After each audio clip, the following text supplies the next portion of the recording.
Hello everyone, I am Dr. Dipanshi, and as promised, this is the Vet and Veterinary Students series in which we will study the first topic today, that is chronic kidney disease in dogs and cats.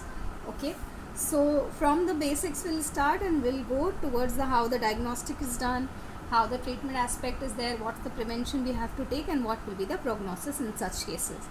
So coming on from the basic information,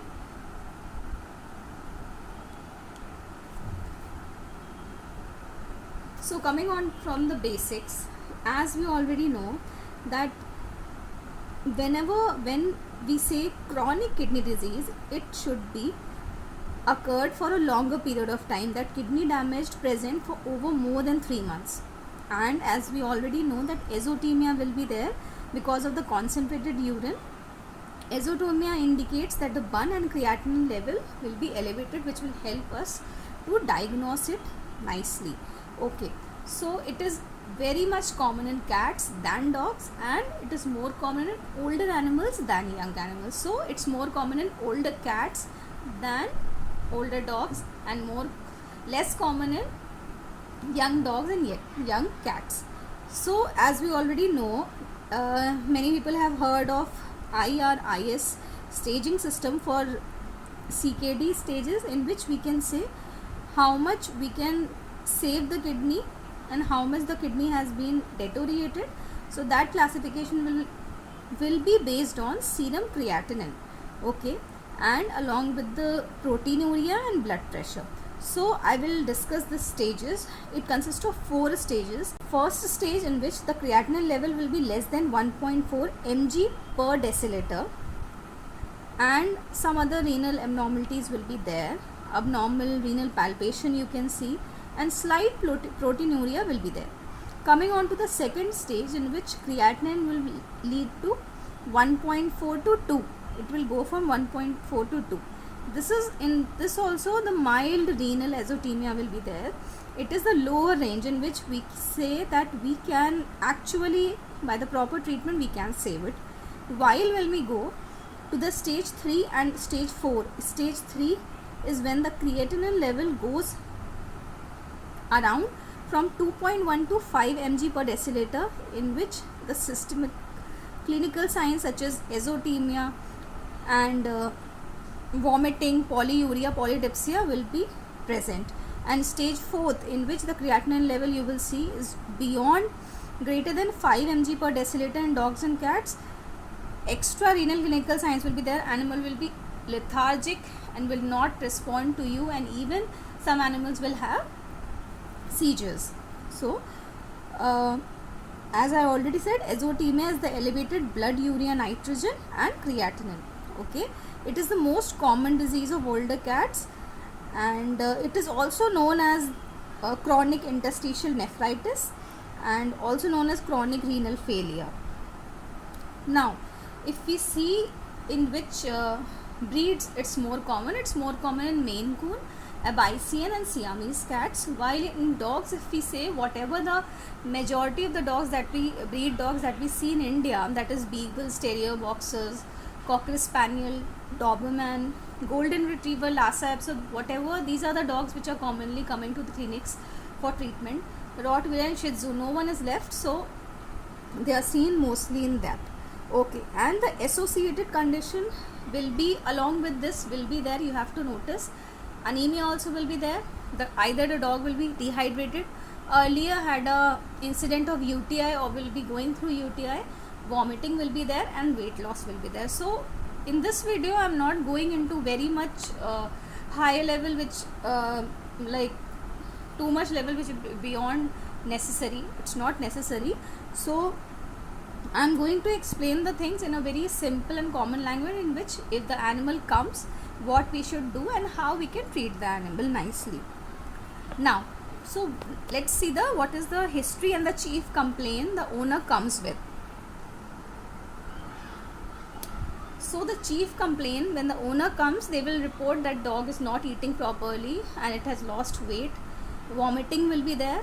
As I said, it's an indication the dog will be very lethargic. If it's in the stage 3rd or 4th, polyuria, polydipsia will be there, and bleeding like bleeding for the orifices, that is nose bleeding will be there, and from anal type on wounds will be there, which will not be healing. So such bleeding will be there. Also you can see halitosis from mouth, a different kind of smell will be there, altered consciousness will be there, and during if we choose to do surgery also during that time, if the animal, sometimes they don't check the blood values and they go for castration and spaying, so always we should check the blood values. And if the animal is suffering from CKD and we do the such surgeries, then during invasive procedures increased risk of bleeding will be there.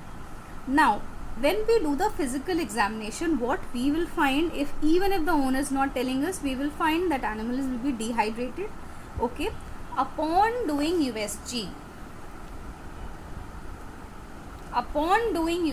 animal will show dehydration. Upon doing USG, we will see the animal kidneys, irregular edges will be there like this. In picture you can see a normal kidney, then 33% is gone, then slight modification is there interiorly, then majority of the kidney is gone. Chronic kidney disease, we can see the irregular surfaces of the kidney, the edges are deteriorated. Okay, poor hair coat will be there. Okay. On touching the kidney area, when we palpate the kidney, the animal will be in pain, and renal symmetry will not be proper, there will be poor hair coat, and poor body conditions will be there. So how are we going to diagnose that it's a chronic kidney disease? First is the history you have to correlate. Then coming on to the clinical signs, you have to correlate. Clinical signs also indicating that animal is having anorexia, animal is not lethargic, dull, polyuria, polydipsia is there, drinking water, urinating like anything, and also poor hair coat is there, and you can notice slight bleeding is also there, halitosis is there, lethargy is there. So these are some of the basic signs that we can see by our observation. Then coming on to the USG, we can see the small irregular kidneys on USG. Then coming on to the blood values. In blood values, when we are seeing, always notice the phosphorus will be elevated, potassium will be elevated, means hyperphosphatemia will be there. The protein and the creatinine ratio, if we multiply the protein body, the protein and the creatinine ratio, if it's greater than 0.5 in dogs and if it's greater than 0.4 in cats, this also indicates and gives a proper diagnosis that it's a case of CKD. Now coming on to the treatment aspect, our goal of the treatment is to lessen the uremic sign and delay the progression of kidney disease. Okay, so what we will do is, the animal will be dehydrated, anorexic and vomiting, so hospitalization is ideal. Mostly in here, hospitalization facility in many hospitals are not there. So what we will do, we will advise to give the fluid therapy. First option is to give the fluids. Fluid therapy we will give every 24 to 36 hours. Intravenous fluid therapy we have to give, in which we will prefer RL solution we have to give, and we will also give the potassium supplementation of the fluid based on electrolyte measurement, and we should not exceed 0.5 milliequivalent per kg per hour. Okay, 0.5 milliequivalent per kg per hour, because as I already told, hyperphosphatemia will be there, phosphorus will be elevated, and potassium will be in low level. Potassium, hypokalemia will be there. Okay, then if the vomiting is there, as we all know, we have to give antiemetics, and in the injectable form or oral medicine. If they are tolerating, then there is no use of giving the fluids, but if they are very much dehydrated, fluids is highly necessary. And then we have to give pantoprazole, and along with that we have to give the phosphate binder. We have to recommend the renal diet, phosphate binder, to prevent the absorption of phosphorus. So more phosphorus is absorbed from the diet, then again the hyperphosphorus will be maintained. So aluminum hydroxide or aluminum carbonate in the dose rate of 30 to 90 mg per kg per day we can give along with the meals, that is aluminum hydroxide or aluminum carbonate. This we could use. Then hypokalemia, that is more seen in cats, as this disease I already told, more seen in cats than dogs. We can give potassium gluconate. Potassium gluconate will be easily available. We can give in 2 milliequivalent per 4 kg per day, or potassium citrate also we can give 75 mg per kg quarterly in 12 hour once.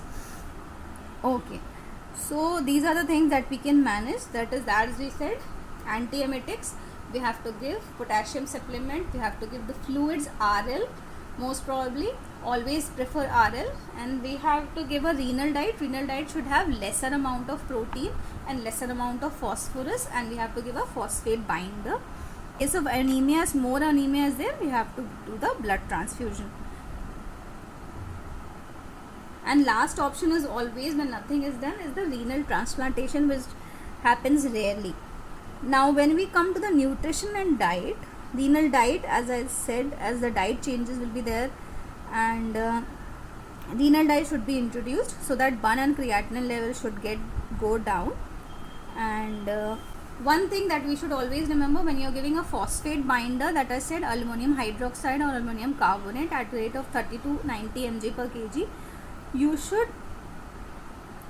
give a proper gap between antibiotics and the phosphate binder, because phosphate binders can interfere with the absorption of oral medications such as antibiotics that you are giving. Okay, then possible complication can occur if the kidney is too much deteriorated. Then anorexia, vomiting will continue, and platelet dysfunction can occur. So you have to recheck, call them for rechecking every month, or first every month, then 2 to 3 months, and then 6 months once you can call, and you can know the changes properly. When it comes to prognosis and outcome, I will say longevity is difficult to predict, because within days to years, once this disease has occurred, we can only maintain it. It cannot be cured. That you have to tell the owner first thing. It's very important. And if the animal is in the stage of 3rd and 4th,